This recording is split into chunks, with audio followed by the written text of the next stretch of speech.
Welcome to the Next News Network. I'm Gary Franchi. Joining me now for the special web edition is World Bank whistleblower Karen Hudes. She's one of many of a coalition of whistleblowers who are making waves across the planet. She's joining me now in studio. Karen, welcome to the program. Thanks for having me on, Gary. Karen, just before we went to air, we were discussing the global corruption, the global syndicate, the bankers. Who are these people? Who are the individuals? Who are the puppet masters pulling the strings of the bankers? Well, because you had mentioned the Jesuits in a previous interview, so I'm intrigued as to know where's the connection to the Jesuit order, as well as through the Vatican and beyond. There's many secret societies in the world. Many people speak of the Illuminati and the Masonic orders, the Order of the Garter, many of these super elite organizations that operate in secrecy. So I know I've named a few already, but if you could help us elaborate on these points, who are the people pulling the strings? Well, do you remember when there were ghettos and you had something called a Judenrat that were the ones that would draw up the lists of the Jews that were going to get exported the next day? Do you remember how that system worked? Well, it was a little before my time, but history would dictate what happened in those ghettos. So elaborate, These were traitors to their people who were helping because they thought they were going to save themselves. That's maybe why they did that, but it doesn't matter what their motives were. They were doing the work against their people. Now, think of this as an elaboration on a larger scale, and what we're dealing with actually is humanity and the elite, the secret societies, the Vatican. They're traitors to humanity, because the one at the very core that's pulling the strings is a different species. They're not the human race. They're called Homo capensis. They have been on Earth together with humanity for before this ice age.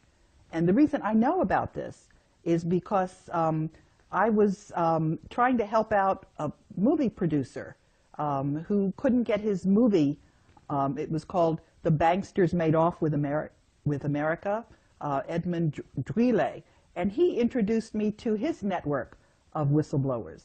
One of the people in that network is a neurologist who went to Yale Medical School and was retired, and he was trying to find out what was at the very core of all of this corruption. And so you mentioned this species, an additional species of humans, or no, they're not humans. They are so distinct from humans that if they were to mate with humans, their offspring would not be fertile. Now, are you speaking of the biblical Nephilim is an entity that people have discussed and tried to understand for millennia, and that is the race of offspring of humans and the fallen angels from. No, these are not angels. These are not spiritual. Well, the Nephilim themselves were the offspring of the fallen angels and humanity. Is this the same species? They are not fallen angels. Mm-hmm. They are critters. People who I am getting emails from saw them the day before.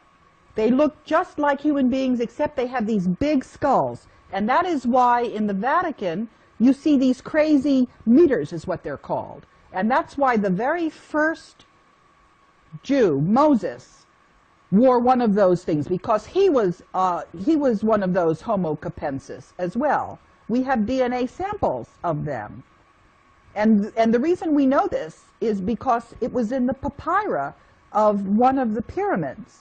I found this out from from the internet. But what is really remarkable, actually, is that we have had so much evidence, and we haven't had any studies into it. If you look at the archaeology, there is a civilization off the coast because the sea level has risen by 400 meters. But what do we know about this ancient pre-Ice Age civilization? We do have a map that's left over from there because it shows the coastline of Antarctica before the ice froze on it. And it's following that landmass perfectly. So what we have is we have evidence. There's also evidence in South Africa.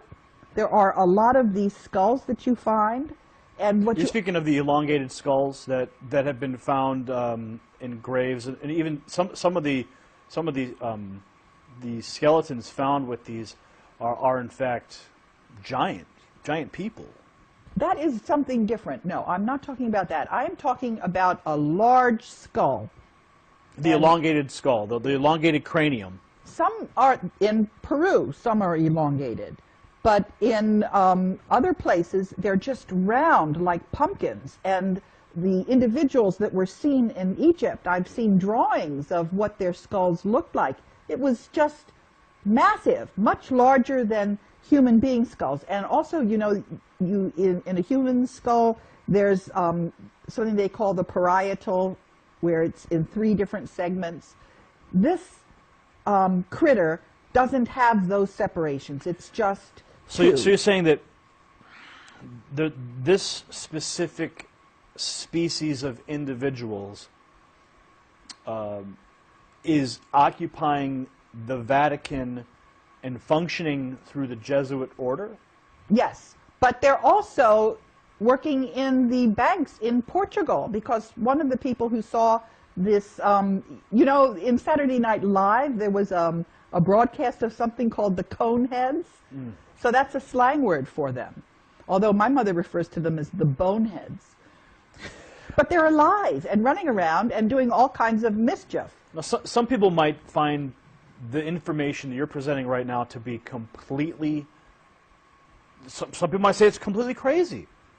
What do you say to those people who are watching this right now going, I don't believe a word of it? I would say you need to read the articles that Ed Spencer has sent me. You need to look at the skulls in the museums. You need to read the DNA studies. And you need also to think about what kind of motive the human beings might have for being traitors to their species. Why would they do this? Why would we have a banking system where all the money ends up going to the Vatican and people run around starving? Why would we have, for example, if you look at what the actual teachings of Jesus Christ were, as opposed to when you had translations and various things happened and got put in there. And as some of the whistleblowers have been discussing this, information, articles on Homo capensis have disappeared from the internet. They've been taken down. And other critics who, I don't know why they're getting all the coverage they are, and they've been getting features in Wikipedia. Let me talk a little bit about Wikipedia. Sure, okay? Sure. I had an experience with Wikipedia because I got involved in trying to edit the biography on Robert Zellick, who was the World Bank president. Mm-hmm. And I was trying to explain to people that the United States had lost the gentleman's agreement, which you could demonstrate. You could see, I couldn't get that into Wikipedia. They were clearly being controlled by this group that that is controlling all the capital markets. So do you and think the banks. Do you think that these same people were preventing your Wikipedia edits? Yes, and what I'm trying to say is that this person who was attacking the information on Homo capensis had a big, long article featuring her on Wikipedia. So I know who Wikipedia is. I know whose interests Wikipedia serves. And when somebody who's just starting out gets a big write-up, I know what that really means.